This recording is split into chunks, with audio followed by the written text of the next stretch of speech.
Assalamualaikum warahmatullahi wabarakatuh. Selamat pagi para sedulur YouTube, ketemu lagi dengan saya Agung. Oke teman-teman, di pagi hari ini seperti biasa ini saya habis ngasih makan peliharaan saya tuh burung merpati sama beberapa ekor ayam ya teman-teman. Di pagi hari ini saya juga pengen mengucapkan selamat Hari Raya Idul Fitri buat teman-teman saya di channel ini, dan mengucapkan mohon maaf lahir dan batin. Semoga dimaafkan kesalahan-kesalahan kita di masa lalu ya oleh Allah Subhanahu wa taala. Oke teman-teman, jadi di pagi hari ini juga saya ingin menyapa ya para sedulur-sedulur saya, sahabat Anies Baswedan dimanapun kalian berada, sekaligus mengucapkan selamat Idul Fitri, mohon maaf lahir dan batin. Jadi teman-teman, salah satu isu yang memang sering dikaitkan dengan Anies Baswedan itu salah satunya politik identitas, yang memang di beberapa konten yang saya bikin sebenarnya udah nggak terbukti kan. Dan yang santer beberapa bulan terakhir adalah dikaitkan bahwasannya keberlanjutan pembangunan ya. Keberlanjutan pembangunan yang udah dimulai oleh pemerintah sebelumnya gitu kan. Kan ini kan selesai nanti kan ketika Presiden Jokowi ke 2024 selesai, akan ada pilpres di situ. Banyak yang berharap bahwasannya presiden yang baru nanti, insya Allah di 2024 nanti, itu adalah orang yang memang mempunyai komitmen untuk melanjutkan pembangunan yang sudah dilakukan oleh Presiden Jokowi ya, gitu kan. Dan ini selalu diisukan bahwasannya Anies Baswedan dengan koalisi perubahannya lagi-lagi diduga gitu kan, kalau beliau terpilih gitu kan, nggak akan terjadi masalah di kelanjutan daripada pembangunan yang sudah dilakukan oleh Presiden Jokowi di masa sebelumnya. Tapi kalau kita lihat sendiri sebetulnya sepertinya mustahil ya gitu kan, mustahil, karena memang kalau kita lihat dari basic intelektualitas Anies Baswedan, komitmen serta kredibilitasnya gitu kan, nggak mungkin itu terjadi. Dan memang ketika terjadi tanya jawab di beberapa stasiun TV pun beliau udah menjawab ya. Salah satunya ada seorang tokoh gitu kan yang menanyakan keberlanjutan IKN, terus program-program Jokowi yang lain kan banyak banget ya. Ada program pembangunan kereta api cepat, terus kemudian jalan tol di beberapa daerah di Indonesia, termasuk salah satu yang terbesar adalah IKN. Anies Baswedan sendiri udah dengan tegas mengatakan jawabannya simpel menurut beliau, yaitu kalau udah merupakan hal tersebut, proyek tersebut kalau sudah ditetapkan dalam undang-undang ya wajib ya harus dilaksanakan. Jadi kalau presiden itu kan pelaksana ya gitu kan, pelaksana eksekutif. Kalau udah produk tersebut udah jadi undang-undang, nggak ada pilihan lain, memang ya dilanjutkan, insya Allah akan dilanjutkan oleh Bapak Anies Baswedan gitu kan, kalau beliau nanti terpilih gitu kan. Jadi beliau udah dengan tegas menjawab bahwasanya kalau itu jawabannya simpel, nggak perlu diperdebatkan ke sana sini. Beliau udah langsung jawaban yang sangat tepat bahwasanya kalau hal tersebut sudah merupakan undang-undang ya harus dilaksanakan, siapapun nanti presiden di 2024 gitu kan. Itu merupakan komitmen ya, kalau sudah merupakan undang-undang, aturan produk daripada undang-undang dilaksanakan. Jadi dari situ udah bisa kita tahu bahwasanya nggak nyambung juga gitu kan, kalau kemudian dicurigai bahwa diduga bahwasanya nanti kalau Anies Baswedan itu sukses jadi presiden di 2024 kemudian terjadi tidak berlanjutnya program-program yang udah dicanangkan oleh Presiden Jokowi, yang udah mungkin sebagian udah jalan kan, salah satunya adalah IKN gitu kan.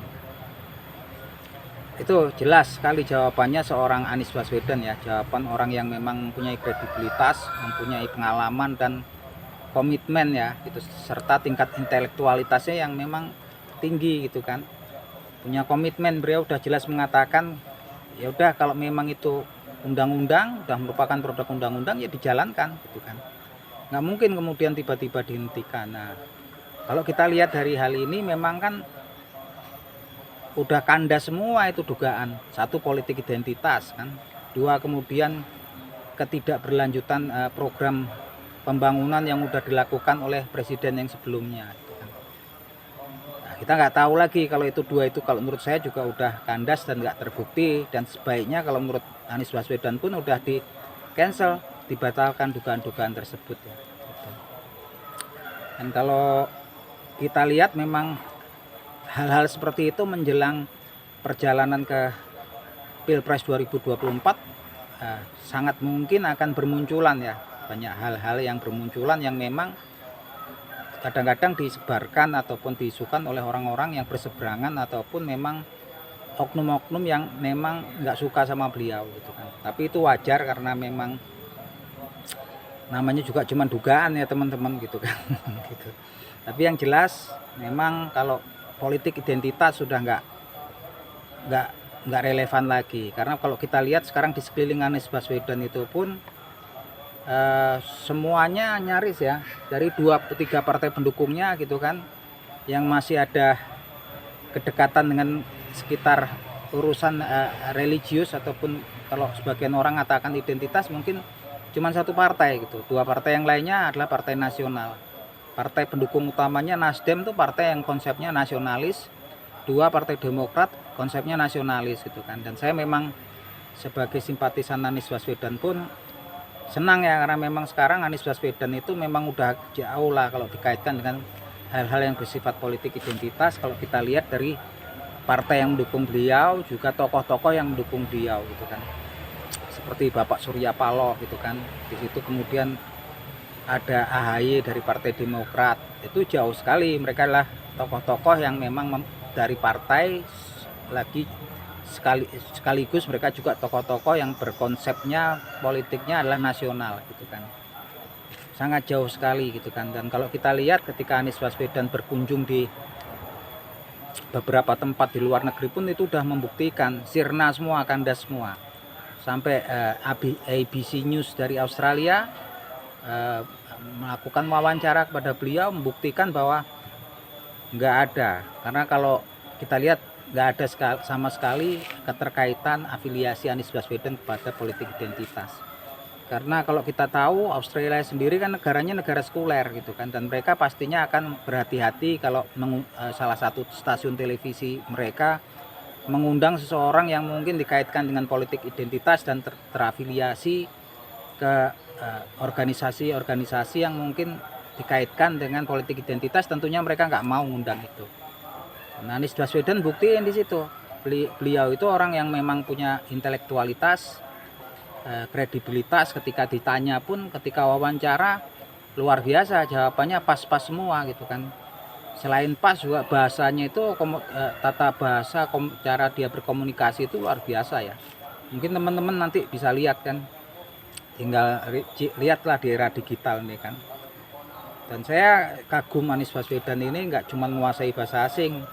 Rekam jejak beliau pernah mengenyam pendidikan di Yogyakarta ya, dari SMA sampai ke universitas ya.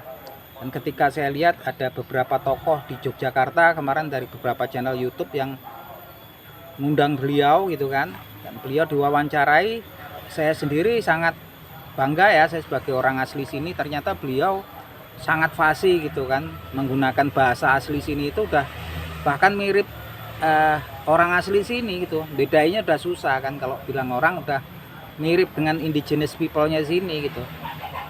Kemampuan berbahasanya luar biasa. Itu menandakan bahwa beliau itu memang respect dengan semua tempat gitu kan, ataupun tempat-tempat yang pernah beliau tinggali gitu kan.